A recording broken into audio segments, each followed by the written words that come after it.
see evidence of the graphics that I was able to build with ChatGPT, and I was involved in a lot of dialogues and got a lot of collaborative conversation to kind of assist me with this. So we'll be on the heavenly road to freedom. And I'm looking then at the role that astronomy played in decentralizing authority. So scientific ideas reshape metaphors, metaphors shape political imagination, and imagination reshapes institutions. But the key thing is this: the sky does not just inspire, it eventually aided in the removal of the justification for unquestioned power. And the architecture of modern governance mirrors, according to ChatGPT, my expert, the architecture of the cosmos. Enduring systems depend on balance, not domination. And I think this is really a powerful idea. We all know, of course, that freedom is not a linear passage through history. There's all kinds of sharp turns and steps backward and so forth. And I think it's really underappreciated that the scientific revolution plays a major role in our expression of freedom even today. This is my view of history now, not what I learned in grade school or high school, but I now see it as this study of change. I have to take a quick poll here. How many of you remember the Cooper Cinerama? Yeah, good. Well, there are a couple of things that had profound influences on me, and this is one of them. So let me just get us set up here. You might remember the Cooper. Okay. And we have audio. In the history of cinematography, then that clip right there, that transition. And as I state here, the technological journey that defies gravity and unshackles a species from a planet is an arduous adventure. It is a long journey in time and thought. And it requires cultural stability powered by doubt. And that's a big theme of my presentation. So I asked my colleague, my cyber colleague, what about other environments? What kind of strong influence have they had upon us? And as you can see, there's possibilities. You know, if you take a look at a river, you know, you have the possibility of understanding fertility, depending on natural timings, but it's not universal. Agriculture teaches some lessons, delayed gratification, coordination. Maybe it produces bureaucracies. Mountains inspire. And sea level teaches you maybe to take risks or learn how to cope with navigation skills and so forth. But again, they're limited in their universality. That's different with the celestial environment, right? There are cycles of predictability. It's something that is universal through time and place. It doesn't require a shoreline or a mountain vista. It's available to everybody. So why the sky stimulates governance thinking? Order exists beyond immediate survival. Patterns can be trusted. Authority can be grounded in something larger than self. It's impersonal, meaning that it's something that, again, doesn't deal with favoritism. It's something that requires just people being, well, as it says here, it models law before humans even articulate law, right? And it does so because it operates without favoritism. Perhaps it's not that the sky cause governance models, perhaps it mirrored something already emerging in human cognition. The idea that we're pattern people and we needed to look out and always ask ourselves, is it safe to be here? Is there are predators? And of course, we see change in our environment. And there's different social hierarchies that we observe. It also inspires these unanswerable questions. What's the meaning of life? How do we deal with death, justice, governance? And because it is vast enough to dwarf our ego, ordered enough to imply structure, distant enough to invite projection, stable enough to seem eternal, the sky sits at the intersection of awe, pattern, and permanence. And that's just something that is a universal trait that other pieces of the environment do not provide. Well, I wanted to go back in time. When are we kind of we, right? So there's a great expanse of time here. And to kind of put that in perspective, you know, think of a linear scale model where when we are anatomically like us, there's somebody sitting over there near Owatonna. And then when the humans are behaviorally like us, that's sitting somewhere over in Byron. And culturally like us, you know, that's just down the block here. Now, you have to endure a lot of risky things to have a species exist for that long. And I always thought it was fun to make this awareness about the volcanic eruption. And it has some interesting things I wanted to share. It may have wiped out our whole population. It didn't, but it had that potential.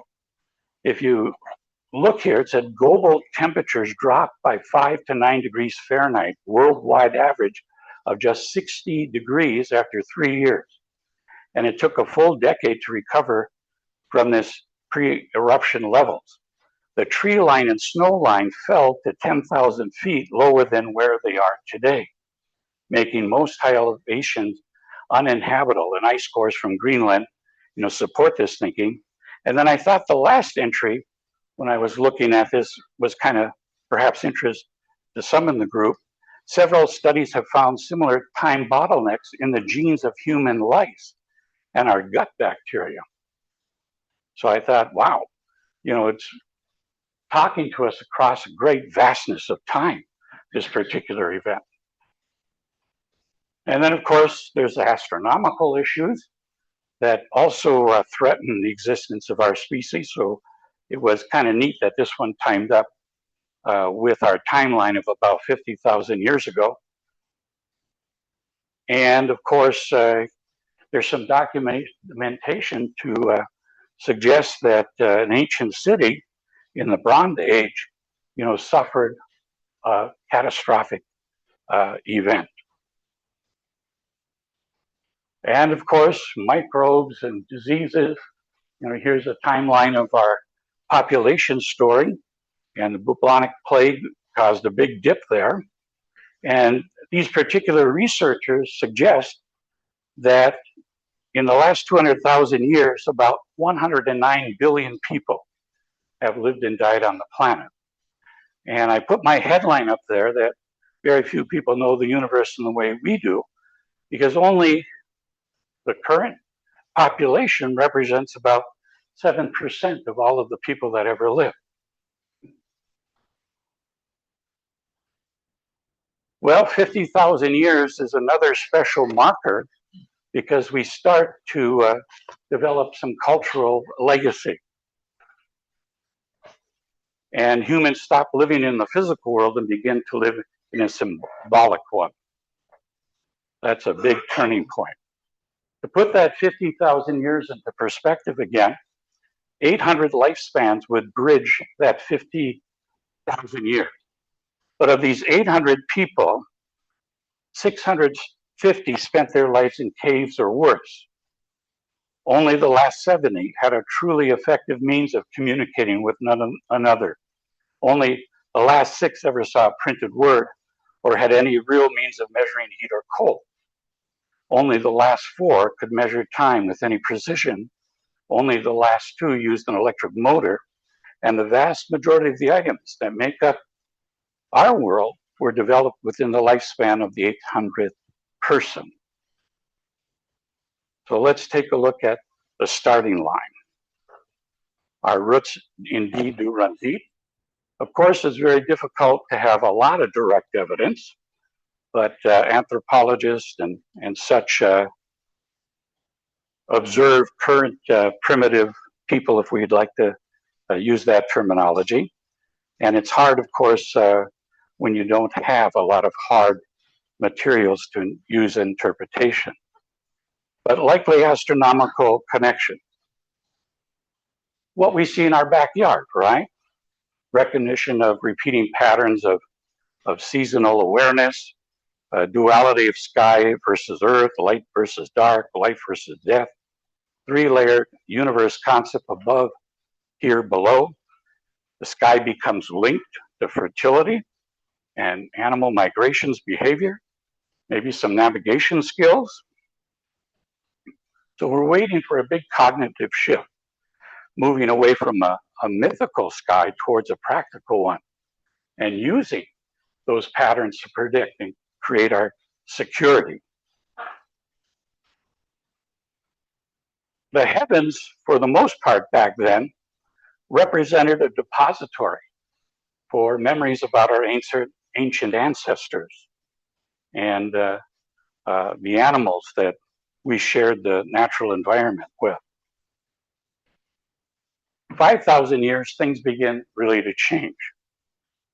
Bronze Age cultures develop writing, the groundwork for complex urban societies, long distance trade networks, communities becoming more stratified, cities established, political systems grew more intricate, and economic systems became more advanced. Of course, the revolution in agriculture allowed for a more stable existence, right?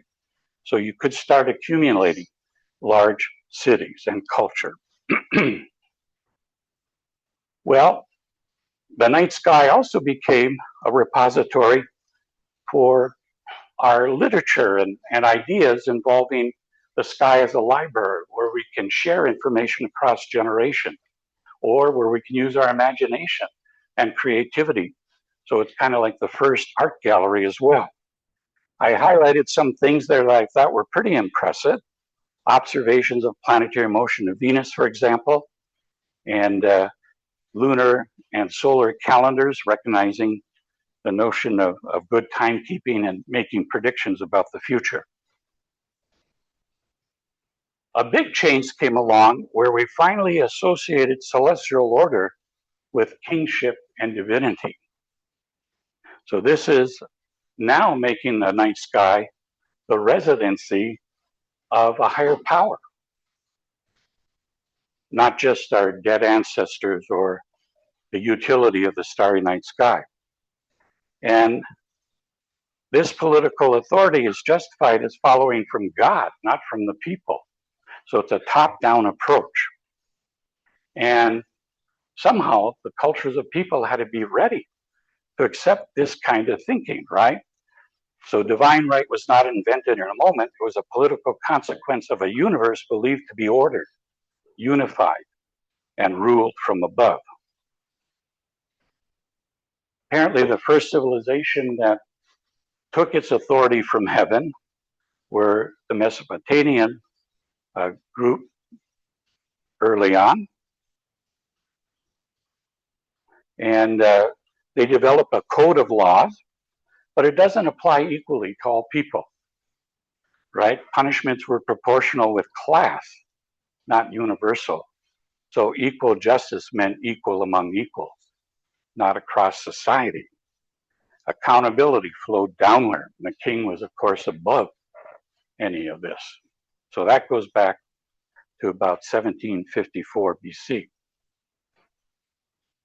Babylonian astronomy is noted for its detailed and continuous look at astronomical phenomena. We have good records about eclipses, position of rising, setting moon, and these records date back to about 800 BC. But the purpose of all of this, again, was forecasting the safety of the king and the kingdom. Same thing on the Asian continent, right? Power is vested in the central authority. In imperial China, political authority was tied to the heavens. The emperor, the son of heaven, was charged with maintaining cosmic harmony. Royal astronomers guarded celestial knowledge as state secrets. Accurate predictions affirmed divine rule. Failure to predict, risked rebelling. So again, knowledge was power. So every civilization used the sky to legitimize political power. And you can't find an early culture that probably didn't follow this pathway.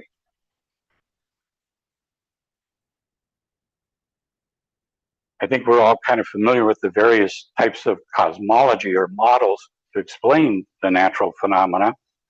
And the creativity here is of course of interest. And of course, we can't neglect the fact that astrology just seems like a natural outcome in our association or relationship with the heavens. And it goes back again a long time, and mostly again for the purposes of serving the king. It too is a top-down model. The heavens were not distant, they were participatory and causative. Now here's a quote from a modern American naturalist, John Burroughs. I have found in my work that everything in nature influences everything else. So why wouldn't the stars influence man?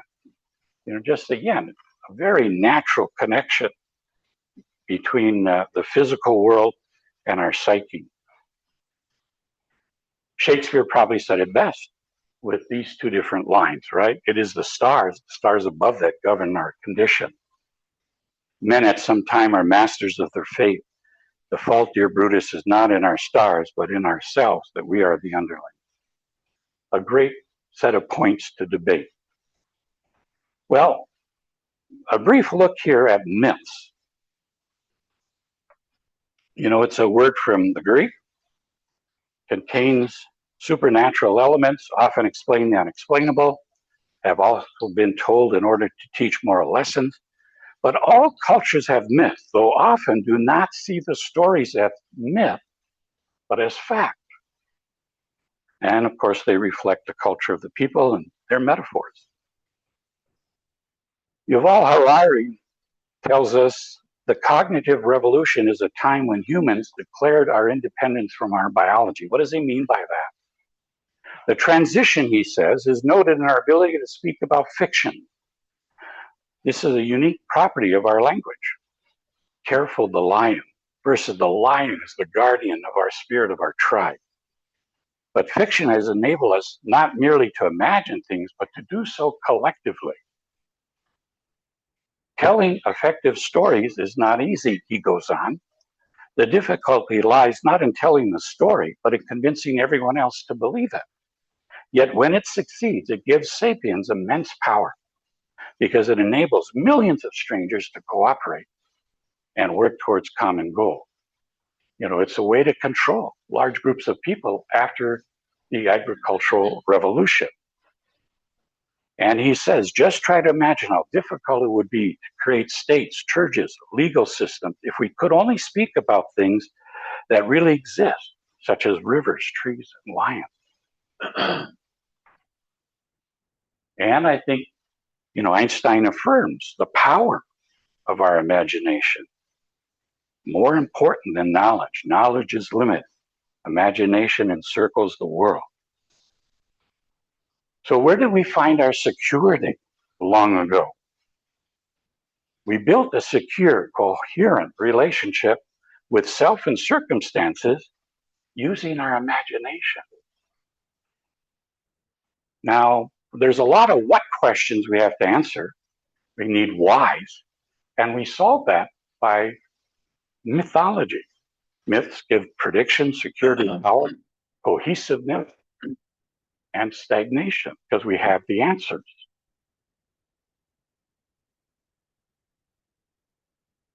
Ultimate authority. The guy above us has unique properties. None of that behaves like the experiences we have here down on Earth. So again, most cultures bifurcated Earth from space. It was a different place. In other regions of space, there are other Earths inhabited by people and animals. Lucretus, 44 BC. That's crazy. Our cosmic cousins did not dwell up there, the gods did. Because again, down here we see imperfection, death, disease. And if that becomes the dwelling place of the gods, it has to be perfected, you know? And that's the story that we started to think about. Now, when you arrange a culture like that, this is the great chain of being, many of you know. You know, there'll be God above angels, angels above humans, humans above plant, animals, earth. But that's not the only way you can organize things. You can have a more horizontal relationship as some indigenous cultures. You know, Mother Earth, Brother Bear. You know, there's more equality. There's not a one over the other. Why heaven? Why is authority tied to the sky? Because the sky possesses four political properties: elevation above humans, permanence, regularity, universality. Heaven is not a symbolic geography. It is a jurisdictional location. Heaven is already then political, but not yet singular. You know, many cultures have multiple gods residing up there.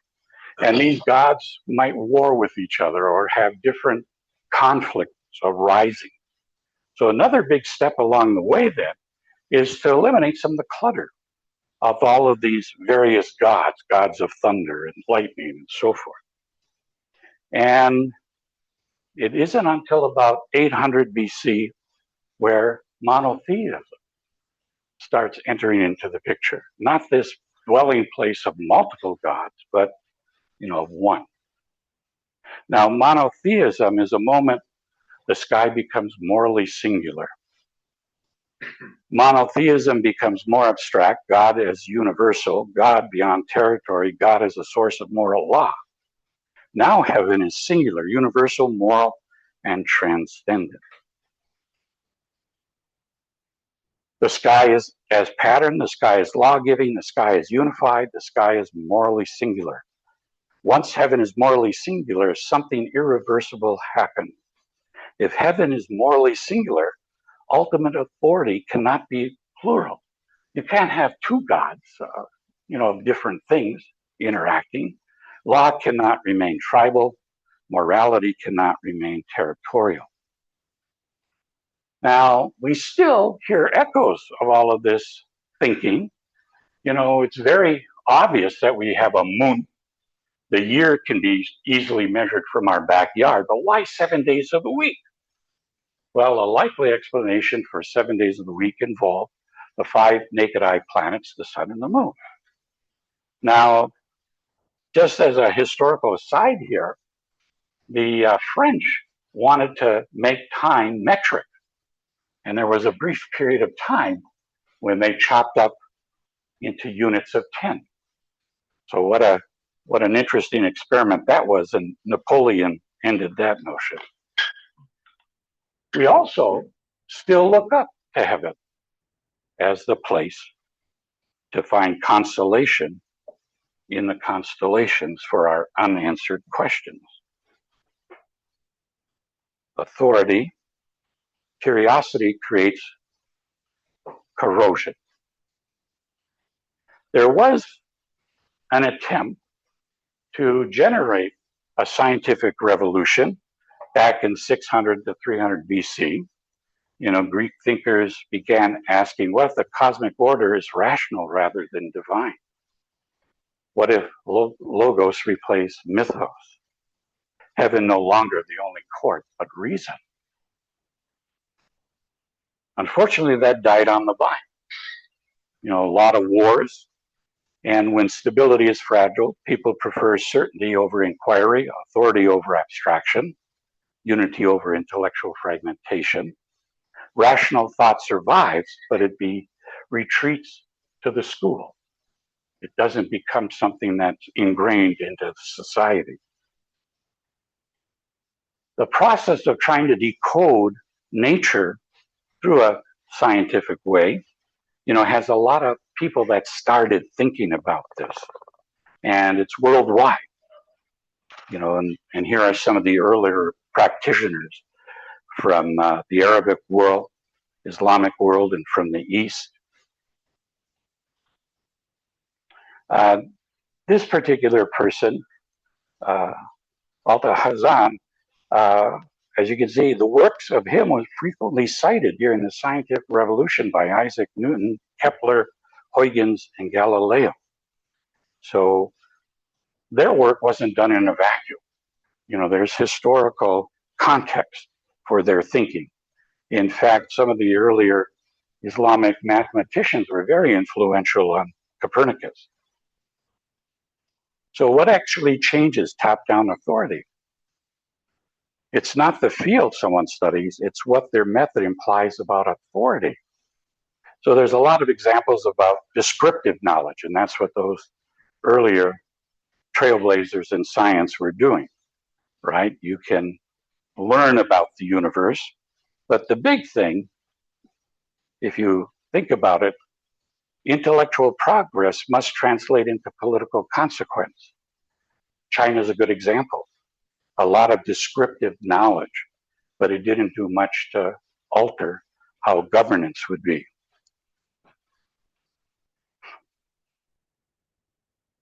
We're kind of taking a look, of course, at a very powerful question that all of us know a lot about. And I always like to remind my former students that, it's not obvious to say that the Earth moves. There were a lot of powerful geniuses that preceded us in time. And here's a good counter argument. Animals which move have limbs and muscles. The Earth does not have limbs and muscles. How could it be possible that it moves? Things get a bit complicated, right? Here's an actual model of Ptolemy's geocentric universe. And as you observe it, it's a very beautiful piece of artwork, but obviously it's a very complicated approach, but it solves a problem, right? And it lasts as a solution for decades. Now, when we start involving faith systems, universities were first established by Catholics, and they regarded, of course, logic and thinking as important, but that was a human versus a direction that came from God.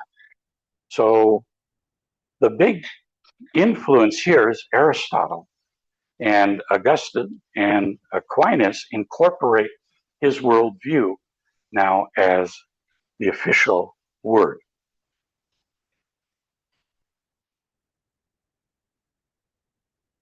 Here's some examples of thoughts from 5th to 15th century.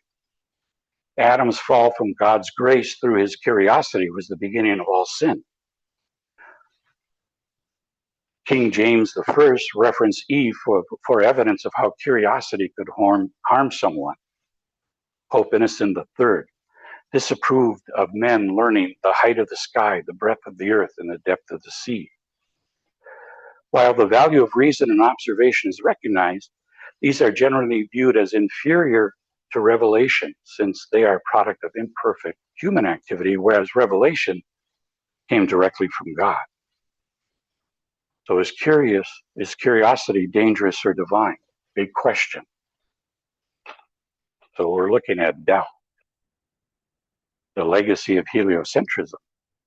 Well, here's somebody that's way out in front, but unless you have evidence, you just have a hypothesis, right? Just an idea.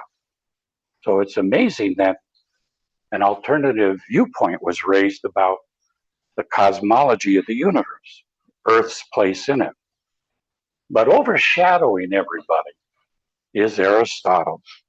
And he noted that there were two ways to evaluate the merits of an idea. The first is by critiquing its internal logic, or the second comparing it to other ideas. So that's all that was available. That's the way you had to approach novelty or new thinking. Well, Pablo Picasso tells us you have to break things before you can create them. So we enter the Renaissance and we get the rebirth of classical knowledge, shift in authority from divine revelation to human observation. There's a lot of creative people in this time period. As you can see, Leonardo, Michelangelo, so again, this is the life of Copernicus.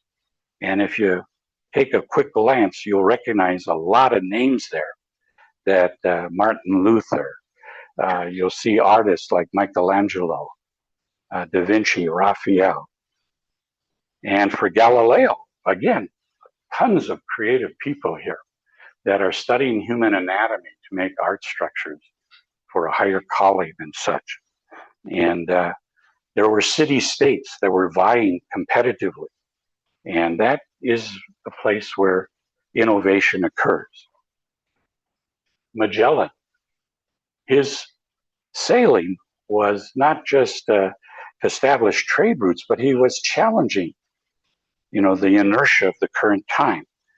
These discoveries undermined attempts to preserve Christian cosmology. Why? Because they were discovering people that they didn't expect to see. How can they account for Noah? The existence of Amerindians raised doubts about lineage. Europeans questioned whether indigenous people were fully human. The Pope had to affirm that. So these encounters planted seeds of doubt in biblical interpretations. And differences among people were explained as failure of Christians to evangelize the world. Missionaries' reports revealed cultural and religious diversity that did not fit the current view. Evidence of sophisticated non-Christian civilizations challenged Christian universality. And Christianity began to appear as a locally rooted religion among many.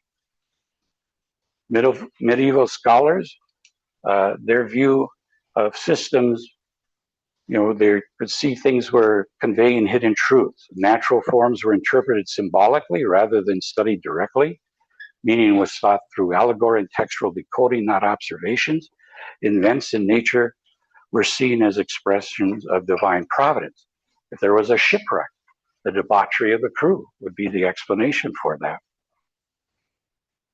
And then, of course, there was a big shift from reading text to actually experience, observing and reporting. So a new kind of investigator was emerging. Slowly, the Greek, Latin, and Hebrew narratives were replaced by nature as an instructor. The printing press, this is all context for the great revolution that's about to emerge. Encouraged skepticism because it forced readers to confront contradiction. In addition, patrons of the art shifted some of their philanthropy to forming museums and to the founding of learning academies. I always like to raise this question. What do you think are the top 5 inventions of all time? What would be on your list? Well, for me, sitting right there, here's all of the background for optics, has to be the telescope. It allows us to see things differently. And I like to relate it in this way. With the invention of the telescope, the range and power of the main sense organ of Homo sapiens started to grow by leaps and bounds over our natural capacity without enlarging our physical stature 1 inch. This technological mutation allowed us to an evolutionary advantage to occupy a niche in the exploration of our surroundings that sets us upon a revolution in my mind equivalent to the time when creatures first emerged from the seas to invade the domain of the continent. I think it's a big deal, significant turning point. Now, because the moon resides in heaven, it had to be perfect. Yet when Galileo looked at it, he sees all of this ruggedness, right? This body is not perfect. The traditional explanation for what you see with your eyes was that Earth's imperfection were cast upon the moon, which was a perfect reflector. Since ancient time, the moon was associated with the goddess of fertility. So a great and wondrous sign appeared in the heaven, a woman clothed with the sun, with the moon under her feet, and a crown of 12 stars on her head. The moon became associated with Mary in folklore. To impinge Luna was to impinge Mary. So again, Galileo is starting to uncover some new data. And he is a bit distraught. They wish never to raise their eyes from those pages, as if the great book of the universe had been written to be read by nobody but Aristotle. And his eyes had been destined to see all for posterity. Well, the trouble for Galileo really wasn't scientific. The Jesuits are, again, well-educated people. The clash was more about who has the authority to speak about religious matters. Well, why is this so important? The heliocentric system unveils a universe nothing like anything people assumed to be true, or like anything anyone wanted to be true, but dare we now say is true. As a species, we must now learn how to distinguish fact from opinion. Big idea, right? Replacing the imagined geocentric universe with the reality of a heliocentric one, in my mind, brought the heavens down to earth and the earth down to size. There's our model, right? Pre-scientific revolution. And the reality imposed by our fragile eyes, such finite boundaries of limitation, now must awaken to a receding horizon that is beyond imagination. The human desired, naive and primitive celestial sphere is no more. The glass ceiling to our advancement is shattered forever. And in my mind, at least, if there are any other sentient beings out there, they're going to have to deal. The universe is an exchange currency. No one's going to be biologically designed to feel their planet move. So receive truth to examine truth. So what makes this a major turning point in my mind in our journey to know is that the debate concerns our desire to obtain truth about nature by revelation and authority, our heart, with a desire to obtain truth about nature by observation and measurement, our head. What I know versus what I feel. Well, prior to 1609, there were some advances. We were able to put law above king, public rules, written common, but they're not universally applied across the globe. Church and state, king bound by law, consent and precedent, and rulers could be removed. So there was a lot of groundwork being laid. But by 1609, Europe had competing authorities: church, crown, parliament, courts. A oneness. Order from on high. This is a big, big transition. The universe becomes governed by rational thought, mathematical laws, rather than divine decree. Kepler and Newton banished angels, spirits, and unmoved movers from the operation of the heavens. The stage is set for the Enlightenment. The word universe means oneness. That's the big contribution of Newton. Remember how we said the sky operated differently? That was the abode of God. Well, here's the unification piece. It's now oneness. The behaviors we observe here on Earth, they apply everywhere. And Newton was also able to kind of destroy this idea that somehow it's all going to end. Continuity is now built into the systems. The rules of operation, extend for long periods of time. Here's a compliment to the work of Newton. Nearer the gods no mortal may approach, Edmund Halley. Now, in this context, reason means faith, but it says reason and Newton, they are quite two things. For so the swallow and sparrow sings. Reason says miracle, Newton says doubt.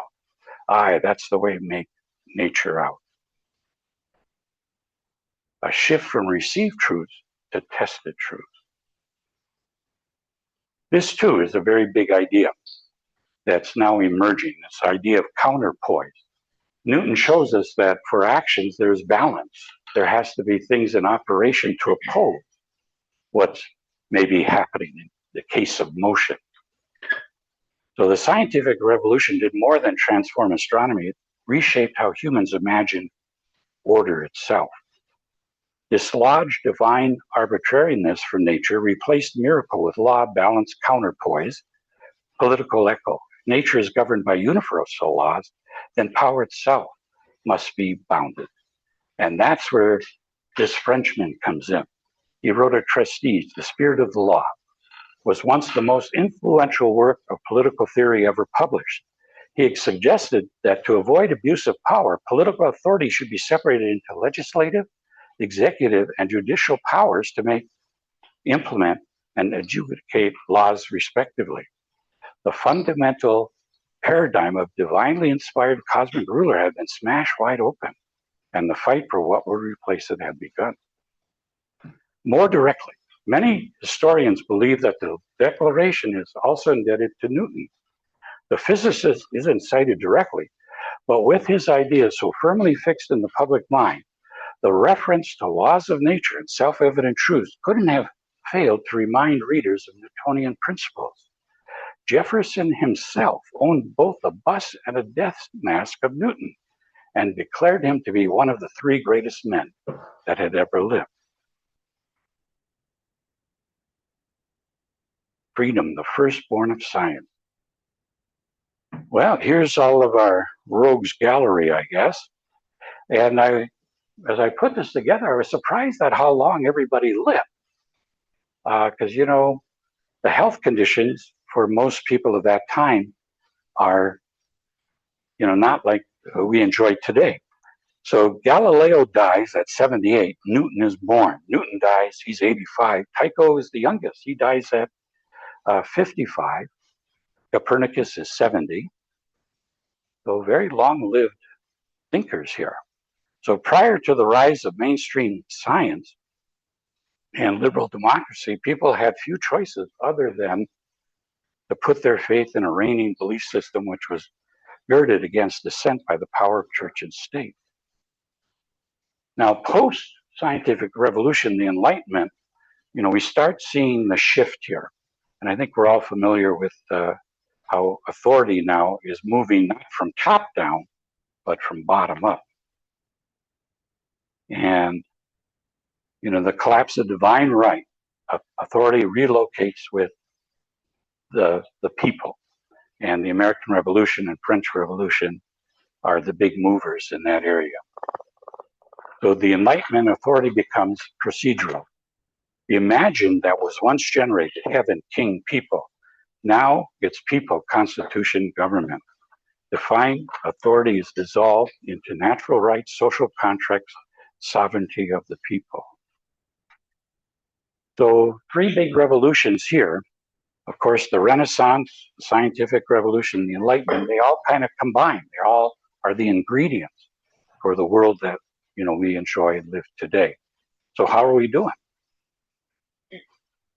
Well, about 60% of the world governments are democratic in some form today. So let me just get to a closing here. Just for fun, I'll just share with you, I had a big debate about what to do about the present, you know, and had a great dialogue with ChatGPT about how to incorporate Hubble's law into this. Because of time, I'm just going to skip over this a second. And let me just get to where I want to get here for us.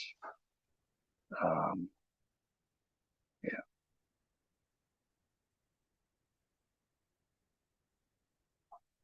So, in a way, just looking back from constellations to constitutions, heavens legitimize kings, monotheism concentrates authority, kings claim divine rights, science dissolves, heavenly perfection, authority falls back to earth. And big challenges that have to be worked out, faith versus reason, certainty versus doubt, authority versus measurement. from myth to logos, logos to law, law to fallibility, fallibility, democracy, and really a journey about light, interpretation of light. And far from being relative truth, they're kind of invariant in some degree. That's another issue I'd like to explore. Scientific results tend to make everyone's truth property the same across cultures. In this way, science unifies us. And well established that liberal democracies really are linked to science. Science begins with doubt. Doubt leads to independence. Science is egalitarian. Science needs a free exchange of information, free travel, the exchange of travel has to be universally acknowledged. The sky becomes pattern, pattern becomes meaning, meaning becomes law, law becomes us. This is a quote from my co-worker, ChatGTP. We have always sensed something larger than ourselves, and we are still trying to understand it. The universe has always been speaking. We are still learning how to listen. Well, one other bit of film that had a major influence on me is this, and I'm sure many of you have lived through it as well.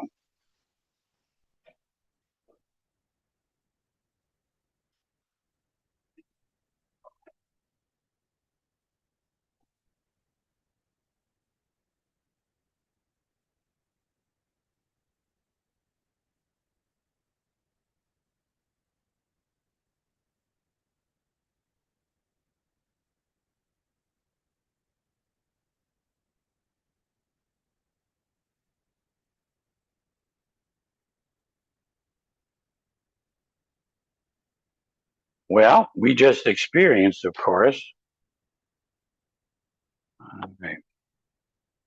Don't you want to go forward? No? Okay. We just experienced, of course, Earth set. Wow, those are bookends. Earth rise, Earth set. Many of us in this room, I would think, felt the emotional consequence of Earth rise. You know, I can hardly really talk to my grandchildren and see what their impressions are of Earth set.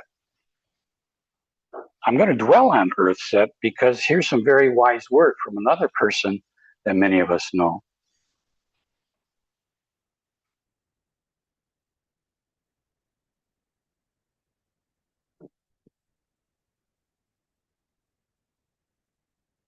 Possibility remains. Well, I hope tonight, at least, as you consider again that stellar environment, you look at it and see it maybe in a little different context. It's been very significant to the story of us. Thank you.